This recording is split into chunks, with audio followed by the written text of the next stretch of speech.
جی السلام علیکم قانونی ٹی وی چینل کے دوستوں کو سلام۔ دوستوں، کافی عرصے سے مجھے کافی لوگوں نے کہا ہے کہ جی آپ ایڈوکیٹ سپریم کورٹ ہے اور آپ جو ہے وہ سیاسی جو ہے نا ٹاک شوز والی باتیں تو کرتے ہیں، سیاسی کرنٹ افیئر کی، کوئی قانونی بھی کرتے ہیں لیکن کم کرتے ہیں۔ تو انہوں نے ایک بڑا کامن مسئلہ ہے ہمارے ہاں کہ ہم گھر، دکان، مکان کرائے پہ دیتے ہیں اور پھر اس کے جو ہے نا وہ لیٹیگیشن ہو جاتی ہے، لوگ مکر جاتے ہیں، لڑائیاں شروع ہو جاتی ہیں، کرایہ دار جو ہے نا کرایہ دینا بند کر دیتے ہیں اور مالک مکان اور کرایہ دار کی ایک کیس چل پڑتا ہے اور لیٹیگیشن ہوتی ہے۔ تو اس حوالے سے جو ہے نا وہ میں تو دوستو جس ایکٹ کی میں آج بات کر رہا ہوں نا وہ ہے Punjab rented پریمیزز act 2009۔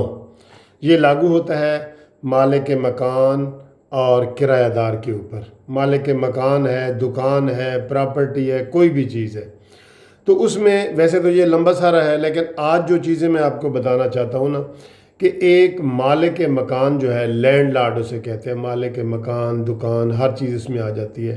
Land lord جو ہے اس کو کرایہ دار کو نکالنے کے کیا گراؤنڈ ہے کہ وہ کرایہ دار کو گھر سے، مکان سے، دکان سے نکال سکتا ہے، وہ آج میں آپ کو بتاؤں گا۔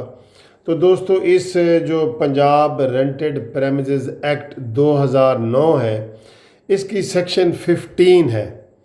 اس میں یہ گراؤنڈ ABCDEF یہ 7 گراؤنڈ دی گئی ہیں، جس کی بنیاد پہ 7 وجوہات کی بنیاد پہ آپ اپنے کرایہ دار کو گھر سے، مکان سے، دکان سے نکال سکتے ہیں۔ اچھا، وہ کیا کیا چیزیں ہیں یہ میں عام بندوں کے لیے بتا رہا ہوں کیونکہ مجھے بڑی فرمائش آئی ہے کہ جی یہ چیز آپ بتائیں، کیونکہ یہ بہت کامن ہے اور ہم لوگوں کو پتہ نہیں لگتا۔ آخر میں اپنا میں فون نمبر بھی بتاؤں گا، اگر آپ نے مشورہ کرنا ہو تو فون نمبر سے مشورہ بھی کر سکتے ہیں۔ تو یہ ہے جی، نمبر 1 یہ ہے کہ جب آپ کوئی بھی مکان، دکان دیتے ہیں تو ایک کرایہ نامہ لکھا جاتا ہے، کرایہ نامہ، ٹھیک ہے جی، معاہدہ وہ لکھتے ہیں۔ اور اس کا آج کل رول یہ ہے کہ جب وہ لکھتے ہیں، اگر وہ 1 سال سے زیادہ کا ہے، ٹھیک ہے، 1 سال سے زیادہ کا ہے تو آپ کو وہ رجسٹرڈ کروانا پڑتا ہے۔ معاہدہ کرایہ نامہ جو ہے وہ رجسٹر کروانا پڑتا ہے، ٹھیک ہے جی، اس کی نامینل فیس ہے، وہ رجسٹر کروا دیں۔ اگر آپ وہ رجسٹر نہیں کراتے تو آپ کو کیس بعد میں کرنا پڑ جاتا ہے، سال بعد، 2 سال بعد، 3 سال بعد کیس کرنا پڑ جاتا ہے، تو پھر آپ کو پینلٹی پڑتی ہے، جرمانہ پڑتا ہے جو گورنمنٹ کے خزانے میں جمع کرانا پڑتا ہے۔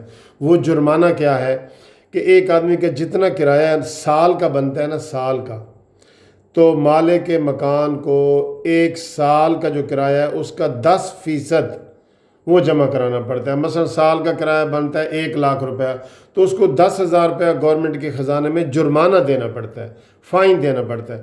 اور اگر کرایہ دار اگر یہ کیس کرے، جو بھی کیس کرے، کرایہ دار کیس کرے تو اس کے لیے 5% ہے، 1,00,000 میں سے اس کو 10,000 کی بجائے 5,000 دینا پڑتا ہے، اس کا ہاف ہے۔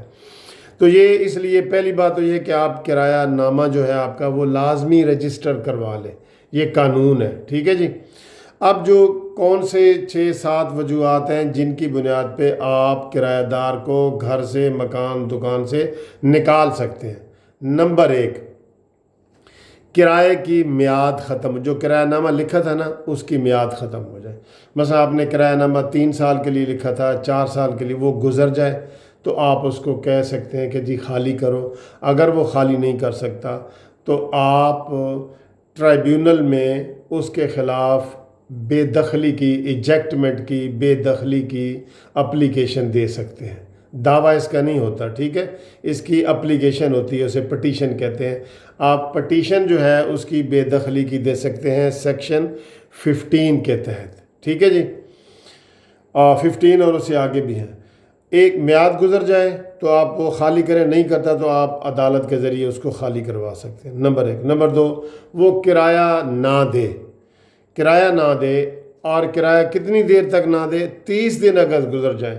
مثلا ایک آدمی ہے وہ آپ کو کرایہ دیتا ہے 1 کو، ٹھیک ہے، اب 1 کو اس نے نہیں دیا، 2، 3، 4 گزر گئی ڈیٹ، 30 تک 1 مہینے تک وہ اگر کرایہ نہیں دیتا تو اس کے خلاف آپ بے دخلی کا کیس کر سکتے ہیں.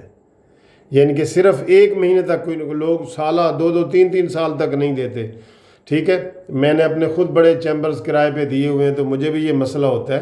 تو اگر 1 مہینے تک کوئی نہیں دیتا، 30 دن جب گزر جائیں تو اس کے خلاف آپ بے دخلی کا کیس کر سکتے ہیں. نمبر 2 ہے یہ چیزیں. نمبر 3، کوئی بھی وہ معاہدے کی خلاف ورزی کی ہے، جو بھی آپ نے معاہدہ کیا ہے اس کی کسی بھی شک کی اس نے خلاف ورزی کی ہے، کوئی بھی کہ اس میں جی میں یہ نہیں کروں گا، میں غلط کام نہیں کروں گا، کوئی غلط کام کرنے لگ گیا، آپ اس کے اوپر جو بھی شک میں شرائط لکھتے ہیں، یہ آپ کی مرضی، آپ جو بھی شرائط لکھیں کہ جی آپ یہ نہیں کر سکتے، آپ کوئی بھی لکھ سکتے ہیں. ٹھیک ہے جی. تو اگر وہ مثلا پرچون اس کی دکان ہے یوٹیلیٹی سٹور کی، آپ اسے کہتے ہیں کہ جہاں کپڑے کی دکان آپ نہیں کھول سکتے تو وہ نہیں کھول سکتا. آپ کہہ سکتے ہیں کہ ادھر آپ بیوٹی پارلر نہیں کھول سکتے تو وہ نہیں کھول سکتا. یہ خلاف ورزی ہوگی. جو ہی یہ وہ کرے گا آپ اس کے خلاف کیس کر سکتے ہیں. اگلا جی نمبر 5 ہے کہ سیکشن 13 کی وہ خلاف ورزی کرے کہ وہ جو کرایہ ہے 10% بڑھانے والا وہ کرایہ نہ بڑھائے اور وہ انکار کر دے، یا 20% 3 سال کے بعد ہوتا ہے اور 1 سال کے بعد 10% ہوتا ہے. تو اگلی شک ہے جی کہ جس مقصد کے لیے بلڈنگ آپ نے اس کو دی ہے وہ اس کی خلاف ورزی کرے. مثلا آپ نے اس کو گھر دیا ہے تو اس نے اس کو کاروبار وہاں پہ کر رہا ہے، کمرشل کاروبار کر رہا ہے. خاص طور پہ ایسے لوگ کرتے ہیں، آپ نے گھر رہنے کے لیے دیا، اس نے وہاں سکول کھول لی ہے. ٹھیک ہے، آپ نے اس کو رہنے کے لیے گھر دیا ہے، اس نے اندر گارمنٹس کی دکان کھول لی ہے. تو یہ جس مقصد کے لیے اس نے لیے ہے، اگر وہ مقصد کی خلاف ورزی کرے گا تو آپ فوری طور پہ اس کو کیس کر کے تو اس کو جو ہے نا بے دخل کر سکتے ہیں، عدالت سے آرڈر لے سکتے ہیں. ٹھیک ہے جی. آگے ہے جی کہ کرایہ دار آگے جو ہے نا مزید کسی اور کو کرائے پہ نہیں دے سکتا. آپ نے کرایہ دار اکرم کو دیا ہے، اب اکرم جو ہے آگے انور کو نہیں دے سکتا. سب لیٹ اسے کہتے ہیں کہ آگے وہ شکمی کرایہ دار، سب لیٹ کرایہ دار نہیں رکھ سکتا. ٹھیک ہے جی.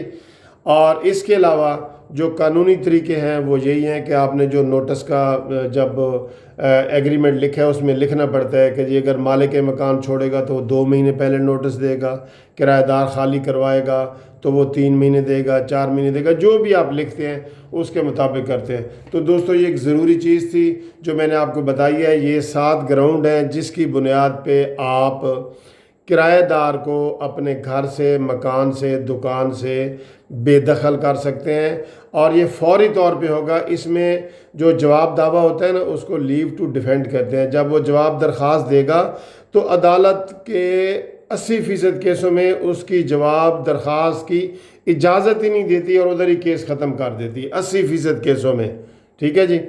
تو اب اگر اس میں مزید آپ نے کوئی چیز پوچھنی ہو تو میرا فون نمبر ہے 030047525752. منصف امان ایڈوکیٹ سپریم کورٹ کو اجازت دیں. Thank you very much. خدا حافظ.